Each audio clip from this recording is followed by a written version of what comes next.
Now that our early direct sown legumes are doing their thing in the ground, now it's time to go for the big boys.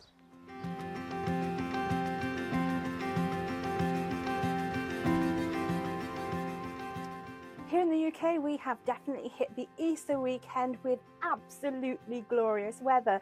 Now outside, I already have my broad beans, which I sowed directly in the ground quite a few weeks ago, and they are looking extremely happy. And some of them are even developing flowers, which means that it's not going to be long until those pods start to form as well. Now, something that we can do as vegetable growers, which is not necessarily something that flower growers will do, is we can successionally sow. So we can be popping some more directly in the ground outside.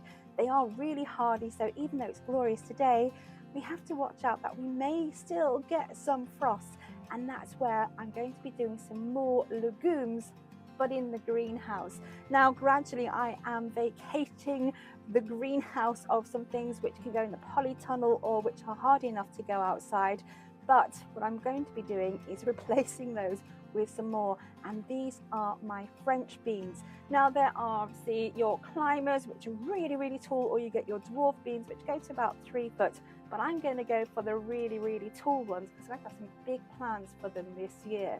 Now because they are legumes, they are going to have quite long roots on them, and I don't really want to disturb those roots too much when it comes to planting out. So again, my big old pots that I have had quite a lot of things growing in this year, and again, things have been vacated. I have the pots available, so they are being reused. So in this big pot, what I'm going to do is I am going to sow about 5 different French beans in this pot. Now it means that when they start to grow, they should sort of support each other to a certain extent, because they are certainly not going to be going outside in the ground for at least another 4 to 5 weeks, by which time I should have some growth on here. And it just means I tip it out and I should be able to untangle any of those roots quite easily.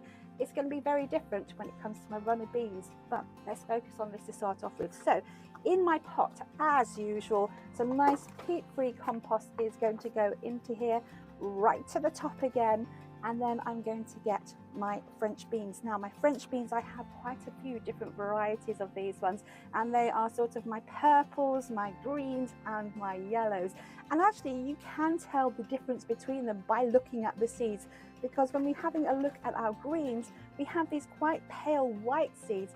However, if we look at the purple, they're sort of slightly darker brown. So if, like me, sometimes your seeds do fall out of the packets and you're not sure which are which, you can actually tell by the colour.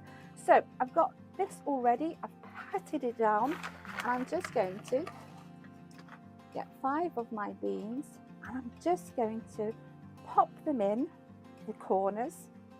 And then once I've got those popped in the corners, I'm then going to put one right in the middle as well. So I'm not going to have to go too far down with these, because those roots will find their way to the bottom. So literally sort of half a centimetre if that, and then just cover those over. Now I'm going to make sure that I label these properly, because even I can tell the difference with the seeds. When they start to grow, it's not going to be obvious until those pods start to form which ones are which. So that's quite straightforward when it comes to our French beans. Now when I'm coming to my runner beans, and runner beans again are not hardy, so we are not going to be putting these directly out in the ground. A little bit later in the year we can do, but not just yet. And again, what we could be doing is a little bit of that successional sowing I'm going to be doing with those broad beans as well. So just again, tapping it down in one of my pots. However, on this occasion, all I'm going to do is just put one of these into the pot. And again, this is because these are much bigger, and they do that really interesting little dance inside the pot where they will turn and twist as they start to grow.